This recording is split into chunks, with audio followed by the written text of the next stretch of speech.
Hello everyone.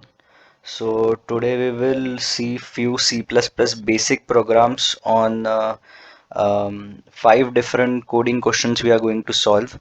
The first one will be to find min and max in a given array. The second one will be to find a reverse of a given array. Third one will be to find the power of a given number. Fourth one will be to find whether a given number could be expressed in the power of 2 or not. And the last one will be to find the values of permutation and combinations, that is NPR and NCR. Okay, so let us start with the min max code to find min and max from a given array. Okay, so initially I am taking how many elements I want in an array, and I'm taking a pointer which will point to the memory location where the array is being stored. Here I am dynamically allocating the space to an array, and ARR pointer is pointing towards that space. In that space, I am taking the input from the user and storing it one after another in the array. Then I'm calling the min-max function and I'm passing the address of the array and the number of elements present in it.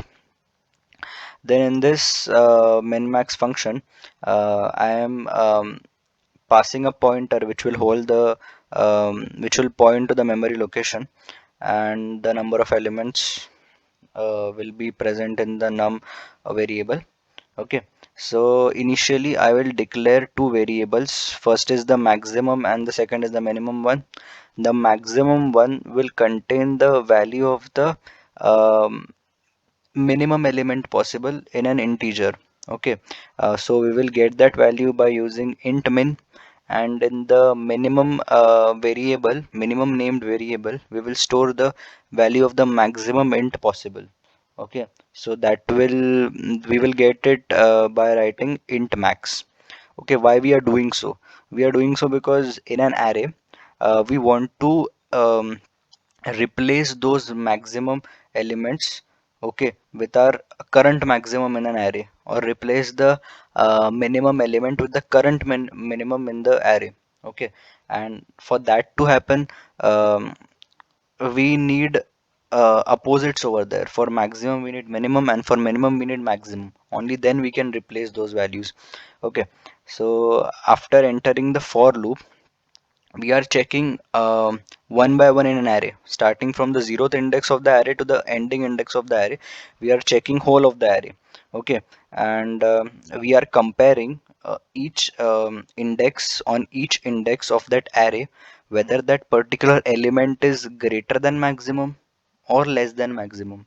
If it is greater than maximum, then our new maximum will be that number. Okay, then after checking this if condition, we are also checking if that particular element is lesser than the minimum or not. If it is less, then that will be minimum also. Okay, then now we got our new maximum and minimum, if in case we got it. Okay, then again the loop will be incremented. Next iteration will be running, and again now we have new maximum and new minimum. Now the index at now the element at the next index will be compared with our new maximum and new minimum. If again the maximum value which we have, we got another maximum than our current maximum, then our maximum will change. In the same way our minimum will change if we got any another element which is lesser than the minimum value. In this way, at the end of the loop, when we reach the last iteration, and when we finish it, when we come out of it, we will get the minimum value and the maximum value, which we will be printing over here. Okay, so let us run this program. Hmm? All right, so now first of all we have to enter number of elements we want in an array, that is 5. I want 5. Then I'll enter some random numbers. Okay, click enter. The minimum element which I got, okay, I'll expand it a bit. The minimum element which I got is 1, and the maximum element which I got is 88. Okay, See, you can see it, the minimum element is 1 and the maximum element which I got is 88. Okay, so let's move on to the next question, that is to reverse an array. So in the same way, I have taken the input from the user, stored the array, made an dynamic array which is stored in the heap, and then called the function name reverse which I have made. After calling it, um, what I'm doing here is, to a array, the starting index of the array and the ending index of the array, I'm storing it somewhere. Starting index will always be 0 and the ending index will be the number of elements minus 1. Okay, so that we have to store in a variable somewhere. Okay, the logic behind it is, we will compare the elements present on those two um, variables, okay, on those two indices. They have to be swapped with each other. Okay, and after swapping we need to increment the start pointer and decrement the end pointer, and we have to continue doing it until the starting index is less than the ending index. Okay, once the starting index is equal or greater than the ending index, we need to stop it. That's why we are using a while loop. Okay, um, and this is the condition, start should be less than end. Okay, then here we are performing the swap operation. For that I have taken a temporary variable. In the temporary variable I am storing the address of the starting, not the address, the value of the starting uh, position. I am storing it into temporary variable. Then I am taking the value of the ending index and storing it into starting index. Then I'm storing the value which is present in the temporary variable to the starting index of the array. Okay, after this, in this way we have performed the swapping over here. After the swapping is being performed, we will increment the start and decrement the end. Okay, and we will keep on doing it. Once we come out of the while loop and the condition is not satisfied, will automatically come out of the while loop. And then when we will come back, okay, and when we will print the array, we will get the we will get the array in the reverse fashion. Okay, um, we are using pointer, as I'm sending here address and the pointer is catching it. The permanent change has been made. Okay, there is no copy is been not made of that array. The permanently the values of that particular elements of the array are changing in the actual location. Okay, so whenever the function, whenever we come out of the function and execute our main function, this loop will print the reverse array itself. Okay, it will not print the same array. So let's print it out. Okay, I want 6 elements in my array, my 1 2 3 4 5 6. Now this is the reverse array which I got, and this is the actual array which I have given as an input. Okay, now let's see another code. This is the power one. To find power of a given number, any number will be given to you, and uh, the number which we want to raise it with, that will be given to you. Okay, so we need to find the answer of it. So there are many conditions which we need to take care of before solving this problem. Okay, initially we are taking the number and raise from the user. Then I have made a function called as power. I'm calling it. Um I'm passing the number and raise to it. Then here I've checked, as you can see, I have checked few conditions. Okay, so if a number is raised with a negative number, okay, suppose 5 raised to minus 2, then it should be calculated differently. And if it is raised with a positive number, it should be calculated differently, right? So 5 raised to minus 2 will be 1 by 5 raised to 2, and 5 raised to 2 is the uh, obvious answer. Okay, so just one change we have to make. If it is a negative power, then we have to return 1 by our answer which we will get if that power would have been positive. Okay, so I'm checking the same thing. If the raise is negative, if the power is negative, I'm just making it positive. Okay, because the answer will change just by dividing 1 by answer. Okay, if the answer we get, we just have to um, divide 1 by that answer and we will get the value of the negative power. Okay, so I'm just if it is a negative power, I'm converting into positive. Okay, then I am applying a for loop from the till the point we reach the arrays, because we have to every time we have to multiply our answer with that particular um number. Suppose it is 5 into 5 raised to 3, then we have to continuously multiply 5 3 times. Okay, so initially I have taken answer as 1. Okay, then in this 5 answer will initially be 1. 1 into 5 will be 5. Then in next iteration, how many times it will run?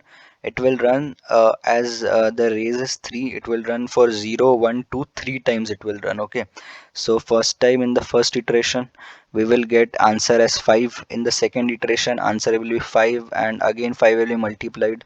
Second iteration 25 will be stored. In the third iteration we have 25 in the answer and 5 in n, so 25 into 5 125. Now the answer will be stored as 125. It will come out of the for loop. Then again we will check whether our raise, okay, the raise which I have taken here, I have stored it into actual. Okay, because here I am manipulating the raise if it is negative. Okay, so in the actual variable I've stored the original value of raise, whether it is negative or positive. So here I will be checking whether the power given to us is negative or positive. If it is a positive power, then we will simply return the answer which we have found out using this for loop. Okay, and if the actual value of the power is negative, okay, so the answer will simply change and we will return 1 by answer. Okay, because 5 raised to minus 2 will be 1 by 5 raised to 2 and 5 raised to 2 is 5 raised to 2. That's why we are returning answer here for positive power, and for negative power we are just dividing 1 by answer. Okay, this is very simple. Just we have to keep in mind about these cases where the power would be negative, the power would be positive, how would we react on it.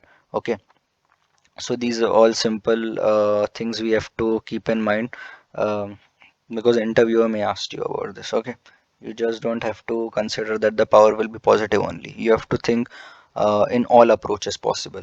Okay, so now let's run the program. Suppose I want to find 5 raised to minus 2. Okay, the answer is 0.04. Okay, now I want to find 5 raised to 3. The answer is 125. Now let's consider I want to find 2 raised to minus 2. Okay, or 2 raised to minus 1. Answer is 0.5. The program is working absolutely fine. Okay, now let's run to the fourth code, that is to find whether a given number can be represented as a power of 2 or not. Okay, so there are various methods to do it, but the method which I am using is um, you might have solved the how we represent a decimal number into binary. Okay, and we found it out by dividing finding the remainder and then dividing the number. We keep on dividing until the number is not less than 0. Okay, we keep on dividing it. Okay, the same approach I have been using, just I'm counting the number of ones which I am getting while I am getting a binary representation of that. Okay, so I'm counting the number of ones. If the number of ones we are getting is exactly 1, then that particular number can be represented as a power of 2. If it is more, if it is 2 or more than 2, then that number cannot be represented as power of 2. Even if it is 0, then also that number cannot be represented as power of 2. Okay, these all things we have to think before starting coding. Okay, and one obvious thing is that if a number is negative, that number can obviously not be represented as a power of 2, because if any number is raised with a power of 2, that number will be positive. And if a number given is negative, how can we represent it as power of 2? Okay, so here I've already mentioned it, that if the number is 0, less than 0, then we will simply return as 0. Okay, first of all we'll see what is written in the main code. We have taken the input that we have to check whether this n can be represented as a power of 2 or not. Okay, then I'm calling the function power function here, um, and the value returned will be 0 or 1 over here. Okay, if the value is 0, if condition will not be executed. If you know, if 0 is that means that it is false statement, so this will not be executed. And if one says it is a true statement, so it should be executed. Okay, so this way I am calling the function over here only. Okay, now let's look to the power function. Okay, as I said, a negative number we will check initially only and return 0 if it is a negative number, because it cannot be represented as a power of 2. Then here I am in this while loop, I am counting the number of ones. Okay, so if a number is greater than 0, until the number is greater than 0, we are continuing the loop. So we will always find the remainder. As usual, what we do when we divide a number by um, when we keep on dividing the number, we find out the remainder and the number divided by 2. Okay, so modulo divided by 2 will give us the remainder. Okay, and then we will divide the number by 2. Okay, and so whatever remainder we are getting, if the remainder is 1, the remainder can be either 1 or 0. Okay, so if the remainder is 1, we are increasing the count by 1. Okay, and after increasing the count, we have to check whether we are exceeding the number of count. Okay, we are exceeding it or not. If the count is greater than 0, after the incrementation of the count, if it is 2 or greater than 2, we have to simply return 0, because we just want 1, 1 times 1 should appear in the binary representation of the number. Okay, so we will simply return that no, this is not a this number cannot be represented as a power of 2. Okay, and yeah, so if this is not executed, which means the power, the count is 1 or less than 1. Okay, so again the next number will be executed, again we will get remainder, again the number will be divided by 2, again it will check whether the remainder is 1 or not. Okay, so this process will continue, and if we get any the value of count greater than equal to 2, then the value will be returned as 0. Okay, and finally we will come out of the while loop, and then we have to check an important condition, that whether the count is 1 or not. After executing the while loop, we need to check that if the count is 1 or not. The count should neither be 0, nor it should be greater than or equal to 2. It should be exactly 1. So here we are checking whether the value of count is 1 or not. If it is 1, we are returning 1. And if 1 will be returned here, the if statement will be true, and we will get the statement printed. And the value of that, sorry, we will get that that particular number will be executed as a power of 2. Okay, so this is about this code. If you didn't understood this, I'll explain it. Um, See, 8 can be represented as a power of 2, right? 8 can be represented as 2 raised to 3.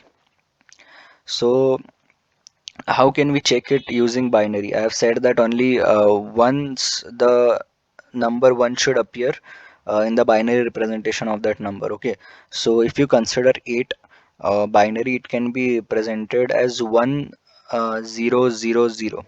Okay, okay, so in that way we can represent 8. If you tell 16, we can represent it using 1 0 0 0. Yeah, 1 2 1 more 0.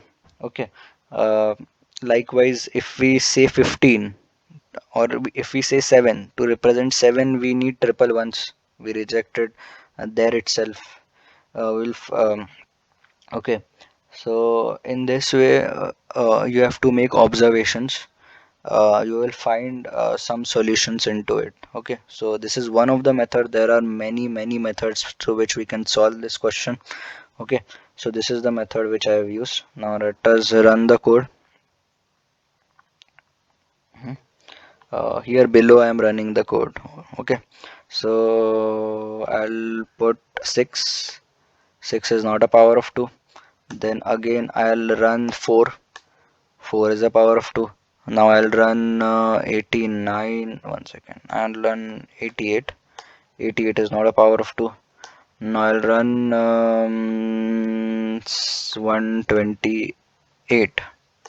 128 is a power of 2. So our program is running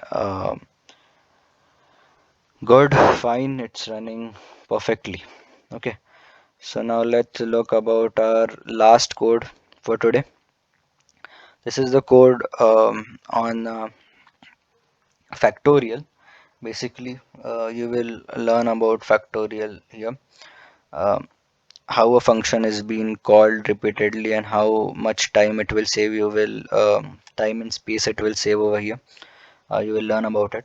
So permutation and combinations we need to find over here. The formula of combination is NCR, that is equal to n factorial by n minus r factorial r factorial, and the formula for permutation is n factorial by n minus r factorial. Okay, so we need to find the factorial every time. Okay, so why not to write a code separately, why not to write a function and call it whenever needed. Okay, so here I have written the function to calculate a factorial of a given number. Okay, so in the formula, um, whenever we need to calculate the factorial, we will simply call the function. Okay, for n factorial, I am calling the factorial.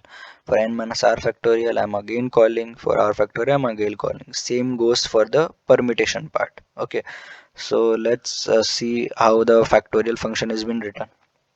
So factorial basically means that we need to um, calculate the multiplication from that given number uh, till the point it reaches 1. Okay, so 5 factorial for example is 5 into 4 into 3 into 2 into 1.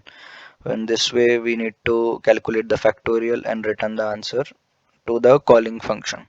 Okay, so as we need to multiply, we are taking variable called factorial and initializing it with 1, and we will apply a loop, and this loop will run until the value of that n is greater than 0. Okay, we need to as I said, 5 into 3 into 2 into 1, we are not going until 0. Okay, so till 1 only we are going. So we will multiply the value of factorial with the given number. If it is 5, now it will be multiplied by 5 into 1, and the value in the factorial stored will be 5. Then we will decrement the value of n. Now the value of n will be 4. Now 4 will be multiplied with the previously stored value of the factorial, that is 5. So 5 into 4 is 20. Now 20 will be multiplied by 3, then it became 60. It will now be multiplied by some other number. In this way the factorial function will work, and after it will be finished working, we will return it back. Okay, so here we will get the value of combination, here we will get the value of permutation. Now let's run it and see how it is working. Okay, so let's clear it. It is not looking good. Now let's run it.